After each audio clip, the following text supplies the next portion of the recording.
Hello and welcome back to the Broken Doll. Alright, this is the last time I think I'm going to be showing these dolls here. I want to just tell you what I've been going through. Okay, her eyes have been replaced. Actually, let's start even back further. They both had replacement eyes. That's eyes. That's why she had brown, she had blue. It didn't make sense to me why one had one color, one had another. Usually you try to make everything uniform. And so anyways, they looked, when I pulled their eyes out, even the mother's eyes, they looked the same as the eyes I have already that I bought just a few years ago and what I just bought recently. So I went, no, they're replacement eyes. Secondly, someone told me to put Vaseline on around the face when you're inserting the eyes. I'm sorry, I heated the eyes up, put it in, and I was sliding all over the place. Had to wipe the stuff off. I never see my eyes flying around. They flew right out of my hands. So I had to stop that. And then someone said, put boiling hot water in a baggie and put the bag inside their head, then pour boiling hot, not boiling, but really hot water in, and it softens the eyes up. Well, I did that. It did nothing to get the eyes in. My son tried it. I tried it. Did not work. We'll never do it again. You know what works? Slit the backs of the eyes open and they slid right in. I had no problem whatsoever.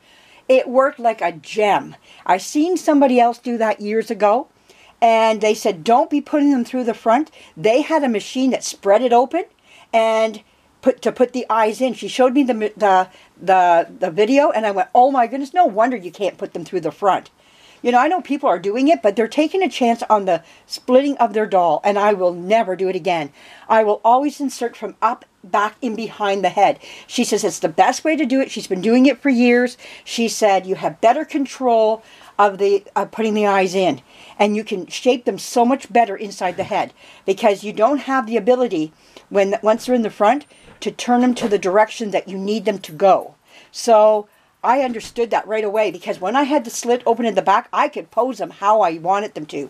So I was more than happy with that. If anything, you put pressure on the front of the eyes, and now this one won't close because you have to push in on the eye, the whole eye socket, and these eyes can't take that. So never again will I do it from the front. I'm going to be doing it from up inside the head, which I've been doing for years, but I wanted to try these methods out to see how good they are. Nope, not for me. For me, they don't work. We did everything to get them in the front. I was trying so hard. My thumbs were literally aching by the time I was done. I was so frustrated that I just said, no more. No more hair dryers. No more of that stuff. I just cut the back, slid them in, and I'm like, oh my goodness, that was so easy. I couldn't believe just how I was torturing myself from trying to put them in through the front. And the direction ability I had to direct them better was wonderful. You just glue up the back flaps and you're done. That's it. And you can, and I just use a water-based glue, so you can always peel them off, take them out again, and put new ones back in again. But coming from the front, you are going to rip your doll one day, and you're going to regret what you just did. That's my take on it. But hey, do as you like. It's your doll, like I say. But I'm frustrated right now. That's what you're hearing. You're hearing a frustrated Tammy, because I have had enough when it comes to the eyes. Oh my word. I never worked so hard on putting eyes in through the front and trying different methods out to get them in, and none of them working. And yet everybody says, oh, this works for me, this works, and none of them worked for me, none. And I was like, I don't know what I'm doing wrong, because my water was really hot and the head was really soft, but the eyes would not go in. There was no way I was getting those eyes in her head. It just wouldn't work. And she said these eyes are the worst eyes on these dolls because the sockets just don't want to spread open. She said go from behind. She said 95% of the dolls that she does when she does the eyes is from inside. She said very few I ever do from the front. So I'm just going by what I've been told, what I have experienced. So I'm letting you know this is what I did. And she says, another thing is the blow dryer is bad on their vinyl and it's bad on their hair. And I said, yeah, I know, I can tell. It was doing, like I had to wrap her head up so that her hair wouldn't get melted because it's plastic hair, you know, so you got to be careful with all that. But anyways, she's doing good right now. I am going to order her a brand new set of eyes. I didn't have any more size. She takes a size 14. I don't have any, I do have 14s, but they're in blue, and I want her to match the little girl. Now she's going to be out of whack. So I got to put her into brown. I got her into brown. We're going to leave them as brown eyes. Right now they're like a hazel. And I didn't glue the backs of her eyes yet because I know I'm putting different eyes in. But it was so easy. I just took a knife and went bloop, bloop, popped them in, directed them, done. It was like a nice breeze, a nice summer breeze, you know. So I went, oh my goodness, I've been torturing myself over nothing here. So I'm just telling you, this is my experience. But anyways, I want to show you what I got in from Doll Part Supply. I got my nylons in. I got about 4 packages. I got 3 packages here, but one I put on a doll already. So I do have these here, my 3 packages of nylons. These are the socks that I got that I was hoping to put on her, but they are just too big for her little feet. Look at that. It'd be going way up her leg. So, but it's nice to have them all the same. I got 2 packages of teeth, and they do give you a little bit of red felt, but I always have my own there. So I got some packages of teeth. And then I got my shoes in. And here they are. Here's the shoes. And you just put that all together. You just kind of, you know, work it together. And I got black. And I got white. And then I got like a pearl color. And then, like, this is like a pearl. They call this right here. But you can get green, yellow. And then I gave this girl, is it her? Or was it her? I'm wondering. Who was it that needed a pair? Yeah, I think it was, yeah, it was this girl. She was barefoot. I gave her the red shoes to match her dress. So she's got the red ones on. So it matches her dress really nice. Now what I'm going to do is take some of this stuff right here. This is shelving paper. And I usually cut just a little circle, put it on here, and their shoes don't slide around. And they hold a stand. They stand so much better. On these metal shelves, they have nothing to grip. It's plastic on steel, and so their feet want to slide. So before she hits my shelf, I'll put a little piece of this on there, and yeah, it works out really good, and gives them some gripability. You can also use this stuff right here. That's why I have it up there. I put this on high chairs for dolls that are sliding around on little wooden chairs, and their cloth is, they kind of slide, so this gives them a little bit of grip just to grab onto. So, just some ideas there for you. But anyways, that's what I got in. That's about it, I can tell you. Oh, I want to show you the little white dress. I got to move you, though, to get there. So just hang on 1 second here. I'm going to move you, and I'm going to show you the little white dress that was on the doll I got from the Goodwill.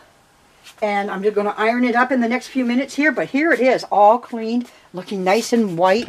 Oh, it came out so nice. I'm so happy with it. You know, the dress, I love the doll, don't get me wrong.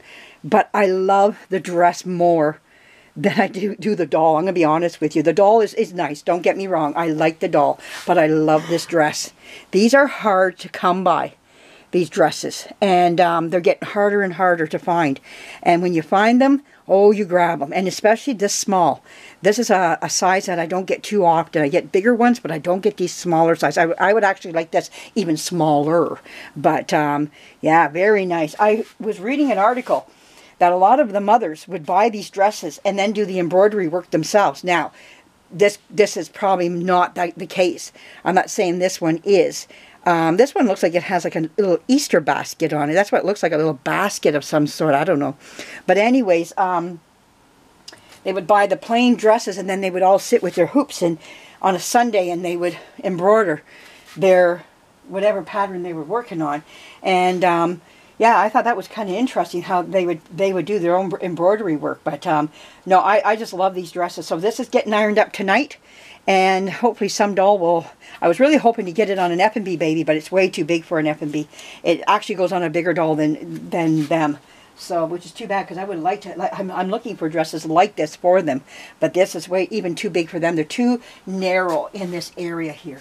So, still looking for some right clothing for them, or I'm going to make my own. I might just buy some of this, I don't know if this is called Baptiste material or what it is. I'm going to bring a dress in and say, I want this material. And if it's just cotton, maybe that's what it is, just plain good old thin cotton, you know, and I want to make some of these dresses. Now, I know I can't do this or whatever, but I can do some things. I've seen pin tucking, I've been studying pin tucking, and I've been doing a little bit on my machine, just on some practice material, and I'm getting better at it. And I would like to just do maybe a dress where you just do a bunch of pin tucking at the front. I don't know.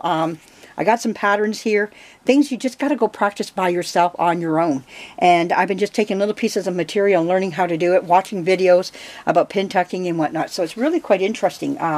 But what is here, I just noticed this now, what is up here is also on the sleeve. I just noticed that now. Wonderful trim. This trim is just beautiful. Just wonderful stuff. It only goes halfway across, just the front, not the back. So very nice stuff. Always stuff to learn in the doll world. And I know a lot of you, I'm thanking you for giving me all the ideas of how you do things, because I try them out. And if it works for me, I'm going to let you know it worked for me. If it doesn't, you're going to hear it didn't work for me. And now I'll be going back inside the head to put the eyes in from now on. I'm not doing any of this front stuff anymore. I've had my fill of that. And I kind of ruined this eye a little bit from trying to push it in and getting it in the hole. And that was when I was doing the water one. And I could feel something crunching there. It will close if I put my hand like this now. But it won't do it on its own now. When she lays down, it's open. So when her new eyes come in, they'll be going in from behind. So that's enough of this going through the front of the head now. I was totally against it before, and I have to remain on it. It's not the best for these older dolls. And now that's me speaking. The next person go, oh, but I have all the luck in the world doing it. I say, well, go for it. But I know myself, I'm going up through the head. If I can get the head off, I'm going up from inside and behind. It was so easy. I had it done in within a second. That's how quick it was. It was slice, slice, in. That's it. And I can't argue with it. Like, it works, you know. So, anyhow. But I enjoy doing it on the whole. Yes, frustrating as I may be right at this time. I'm coming down. I'm calming down now. I like things to work, you know. When it comes to the crier, it did not work. Does not work, what I just did. So I'm going to go another avenue. I'm going to try something else with it. I'm taking it apart right now. Did not work at all. I got nothing out of it. Now, I'm going to try a different crier because I got a feeling these criers are not, this one crier does not work at all. I've got a mountain of them. And I got some that you can blow right into and they work. So it's just a matter of making a bellows up for it. So I'm going to try another method. And same thing by using the cloth, but not painting both sides with glue. Just one side because I made it too stiff too. But I was able to crunch it and get it going, and it just would, the air, no, it just wasn't working. This did not work at all. So, but I've got some idea. From doing this one here, I was able to learn what to do and what not to do. So, see, this is why you got to experiment on this type of stuff. So, there we go. So tomorrow's Valentine's Day, and I'm just getting a few dolls ready. My daughter is helping me put on a little display of some dolls dressed up and ready to wish you all a happy Valentine's Day tomorrow. And I can't believe it's here already. We're just crawling out of Christmas, and we're into another holiday here. So anyways, all right, I'm going to calm down here and do some ironing. Usually that gets me calmed down. So anyways, I love ironing. So anyways, I'm going to go do some, iron some doll clothes up. And then I'm going in the house and making some muffins. Thanks for joining me. Bye-bye.